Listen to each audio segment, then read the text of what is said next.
Buenos días, Diego. He oído que los narcotraficantes ya se atreven a descargar la droga en las orillas del río Guadalquivir. ¿Qué sabes de eso? Hola, buenos días. Pues sí, hasta donde yo sé, ya han llegado hasta las cercanías de la Torre del Oro de Sevilla. Entonces, el Ministerio del Interior tenía instalados unos sistemas de vigilancia por radar para detectar la entrada de narcotraficantes en el río Guadalquivir, en la desembocadura, y estas estaciones, que eran 4, los narcotraficantes se han atrevido incluso a destruir 3 con armas de fuego de guerra. Entonces, durante 4 meses, estas estaciones no han estado operativas y entonces ya no solamente la costa sur de España, sino ya el río Guadalquivir, pues se ha hecho una apropiación por parte de los clanes de la droga. Resulta que hay que recordar que hace poco más de un año, en febrero del 2024, fue cuando una narcolancha en la costa sur de España asaltó a una lancha de la Guardia Civil y mató a dos guardias civiles en Barbate. Entonces se ha tenido un año para reforzar la seguridad de la costa sur y, por supuesto, del río Guadalquivir, y sin embargo ha habido una dejación por parte del Ministerio del Interior, dejando indefenso a los guardias civiles y dejando que esta zona, digamos, sea pasto de los narcotraficantes. Si tenemos en cuenta que el narcotráfico desde Marruecos, digamos, está dirigido por el sultán marroquí, por el Mazen de Marruecos, bueno, pues realmente a ver si es que esta indefensión de las costas españolas y del río Guadalquivir en concreto entra dentro de los pactos que Sánchez mantiene con el sultán de Marruecos. Realmente el ministro del Interior, que ya dio muestras de que es capaz de cometer la mayor injusticia cuando cesó al coronel Pérez de los Cobos, porque éste no se prestó a vulnerar el secreto del sumario que debía tener por orden del juez. Entonces, como no le dio información al ministro que le solicitaba esta, entonces lo destituyó y después ha interrumpido su carrera.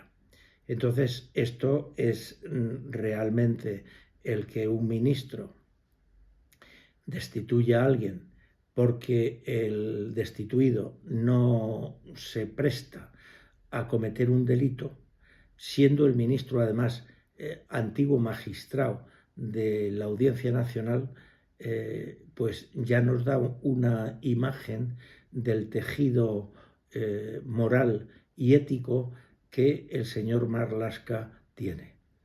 Ahora, este hecho del narcotráfico en las costas del Guadalquivir viene a sumar un aspecto, además, a esa forma de llevar la política al lado de la delincuencia, que es sencillamente la incompetencia. No recuerdo en todos los años que tengo un ministro del Interior que haya dado muestras de tanta incompetencia en el desarrollo de su función. Pero independientemente de los juicios de valor que uno pueda tener, por los resultados, porque la política no es una cuestión en que la intención tenga verdadera importancia, sino en política lo que tiene importancia son los resultados. El señor Marlaska, si tuviéramos un gobierno democrático y normal como en cualquier país de Europa, haría tiempo ya que estaría cesado de su cargo. y esto que pasa en el río Guadalquivir es motivo suficiente para exigirle responsabilidad. Lamentablemente, el mes de marzo también es el aniversario de dos acontecimientos muy tristes. El primero fue el 11M, el mayor atentado terrorista que sufrió España, y aquí cabe decir, para no extendernos, que todavía no sabemos los autores materiales ni los autores intelectuales. Los materiales se ha intentado encubrir con, digamos, con los muertos de Leganés y con una persona que cargó con toda la culpa, que es Yamal Zugán, que está todavía en prisión incomunicado, y que la sentencia de Yamal Zugán fue motivada por las declaraciones de dos rumanas que después, tiempo después, declararon que habían prestado falso testimonio por presión de la policía. Entonces ahora tenemos a una persona condenada y se sabe que por testimonios falsos.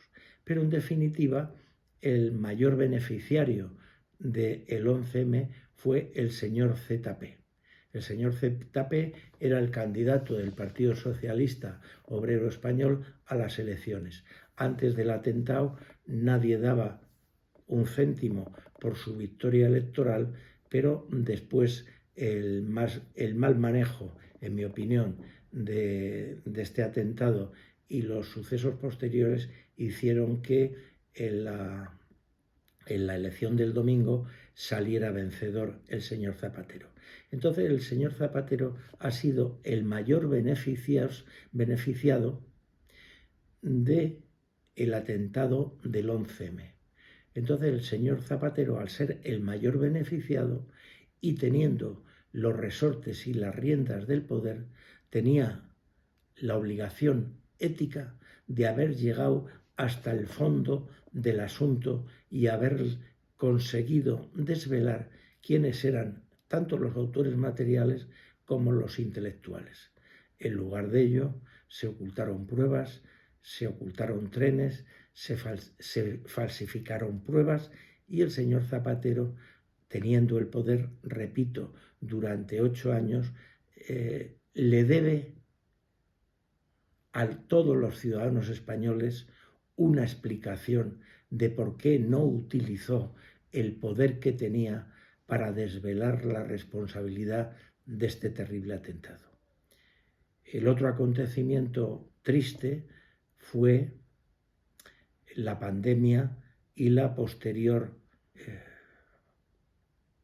manifestación del 8 de marzo en favor del feminismo.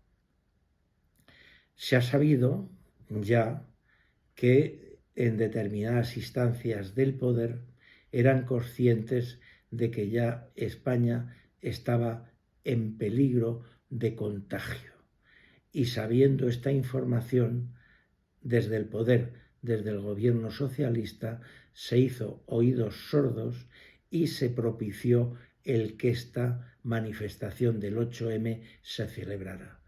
También el señor Pedro Sánchez y su gobierno de entonces deben a los ciudadanos españoles una explicación de por qué fueron tan negligentes y tan inconscientes, o si eran conscientes, tan criminales, de permitir esta manifestación que, como después se demostró, generaría cientos y cientos de muertos, no solo en Madrid, sino en todo el territorio nacional. Nada más. Vale, muchísimas gracias. Hasta mañana. Hasta mañana.